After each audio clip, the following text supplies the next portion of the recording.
মাকে বলো পরে কথা বলবো। এই দেখো, ছোট বোন ফোন করেছে, দুটো কথা বলবে, মনটা ভালো থাকবে। সারাদিন শুয়ে আছো, বেশি শুয়ে থাকলে গাটা তো ম্যাজ ম্যাজ করে, তাতে কি শরীরটা ভালো লাগে? দুটো কথা বলো, ওঠো। ও বৌদি ওঠো।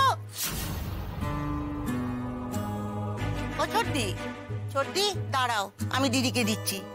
তুমি একদিন এসো না গো ছোটদি, পরীক্ষা শেষ হয়নি বোধহয় এখনো। কবে আসবে গো? তোমার দিদি সারাদিন খালি শুয়ে থাকে, ভালো করে খাবারও খায় না। এরম করলে চলে বলো? একদিন এসো না। এই নাও ফোন দিচ্ছি, দিদির সঙ্গে কথা বলো। এই নাও।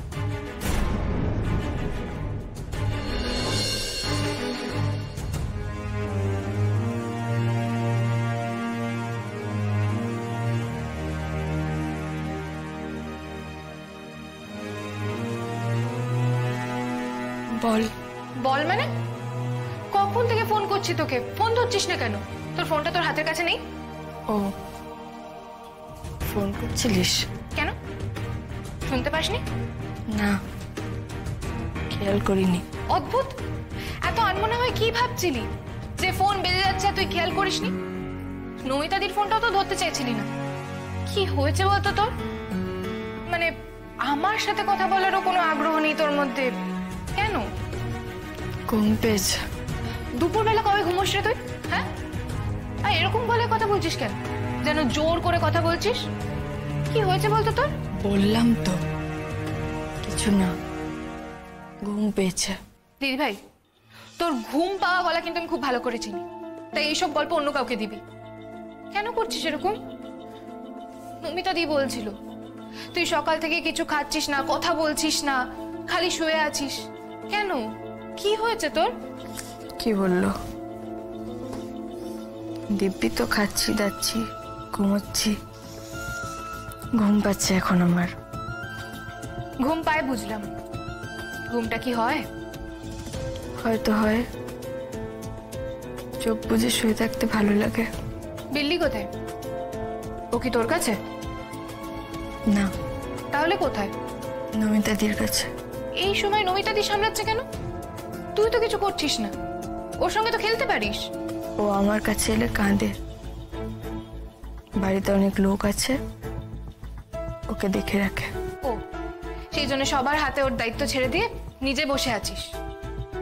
তোর নিজের মেয়ের উপর তোর কোনো টান নেই? এখন রাখি ফোনটা। রাখবি না, কথা আছে আমার। আমার ঘুম পাচ্ছে। তুই প্লিজ বারবার এভাবে ফোন রেখে দেওয়ার কথা বলিস না তো। তোর আমার সাথে কথা বলার ইচ্ছে হয় না? ক্রান্তি দাঁড়াও। ক্রান্তি, অনুমতি নেওয়ার কথা বলিনি, বলার কথা বলেছি, জানানোর কথা বলেছি। বলো কোথায় যাচ্ছিলে? আমার কাজে। বেশ, সে কাজটা কি? সেটা একদম আমার নিজের কাজ নিলাম। তোমাকে বিয়ে করেছি মানে তোমাকে সবকিছু জানাতে হবে নাকি? হ্যাঁ হবে, জানাতে হবে। তুমি তোমার সব কথা আমাকে বলবে, আমিও আমার সব কথা তোমাকে বলবো। এটাই আমাদের মধ্যে সম্পর্ক, না হওয়া একটা চুক্তি। আমি যেমন এখনো অবধি কোনো কাজ করিনি যেটার ব্যাপারে তুমি জানো না, ঠিক তেমনই আমিও আশা করব তুমি যা যা করবে আমাকে জানিয়ে করবে। আমাদের সম্পর্কের দাবিতে আশা করব। না, এরকম কোনো সম্পর্ক আমাদের মধ্যে নেই নিলেন। হ্যাঁ, একেবারেই নেই। তুমি একজন মুক্ত মানুষ, একজন স্বাধীন মানুষ, আমিও ঠিক তাই। আমরা দুজনে দুজনের পায়ে বেরিয়ে পড়াবার জন্য কোনো সম্পর্কে জড়াইনি। মানে জানানোটা তোমার পায়ের বেরি বলে মনে হলো?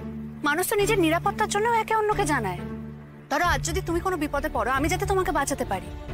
আমি যদি কোনো বিপদে পড়ি, তুমি যাতে আমাকে বাঁচাতে পারো, সেই জন্য তো জানানোটা প্রয়োজন, অন্তত স্বামী স্ত্রীকে। মিথ্যা তর্ক করছো তুমি আমার সঙ্গে। আমি সবকিছু তোমাকে জানাতে বাধ্য নই। আমি কিন্তু ভেবেছিলাম এটা তোমার আর আমার যৌথ জীবন, যেখানে প্রতিটা মুহূর্ত আমাদের একসঙ্গে বাঁধা। আমার ভাবার ভুল। এখন যাও, আর আমাকে যেতে দাও। কোথাও যাবে না তুমি, কোথাও যাবে না। জবরদস্তি করছো? হ্যাঁ করছি। তোমার যদি তাই মনে হয়ে থাকে জোর করছি। তুমি সহজ হতে না পারলে তোমাকে তো জোর করতে হবে, তাই না? তোমার জোর কিন্তু আমাকে বদলাতে পারবে না। এখনো বলছি চলে যাও। তুমি দলের বাকিদের সঙ্গে দেখা করতে যাচ্ছ, তাই না? আমাকে লুকিয়ে, অথচ সেটা আমারও দল। কেন করছিলে? বিশ্বাস করো না আমাকে? এই আজে বাজে কথা বলো না তো। কাজের সময় ফালতু দেরি করি। বাহ, তোমাকে দেরি করালে তোমার আপত্তি, আর এদিকে তুমি আমাকে সারাদিনের জন্য লুকিয়ে দলের লোকজনদের সঙ্গে দেখা করতে যাচ্ছ। সেই বেলায় এরপর আমি কি করতাম? তোমাকে না দেখতে পেয়ে এদিক ওদিক পাগলের মতো খুঁজতাম। তারপর তুমি রাত্রেবেলা এসে বানি বানি কিছু একটা বলে দিতাম, আর সেটা আমাকে বিশ্বাস করতে হতো, তাই না? কেন কেন এত লুকোচুরি ক্রান্তি? আমার কি তোমার উপর কোনো অধিকার নেই? তবে কেমন সম্পর্ক? সম্পর্ক সঙ্গে সম্পর্ক হওয়ার অনেক আগের থেকেই মাটি জল জঙ্গলের সঙ্গে আমার সম্পর্ক, অনেক পুরনো সম্পর্ক ওদের সাথে, দাবিও অনেক বেশি। জানো না, আমি কি কখনো তোমাকে আমার সঙ্গে সম্পর্কে জড়িয়ে পড়ার জন্য জোর করেছি? আমি একবারও বলেছি আমাকে বিয়ে করো, একবারও বলেছি আমার সঙ্গে থাকো।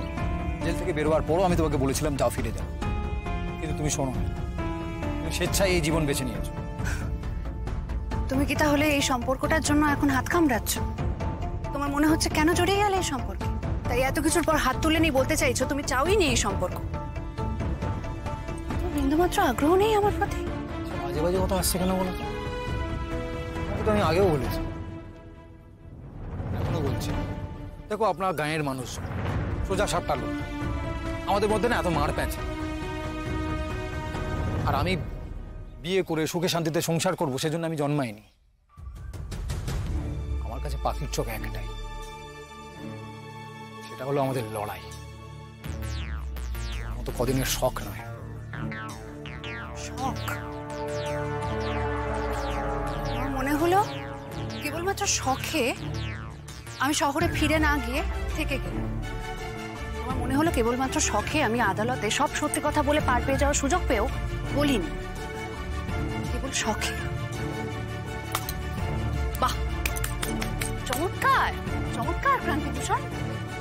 গায়ের হওয়া শহরে এদেরকে ছোট করায় তোমরা সবাই সমান।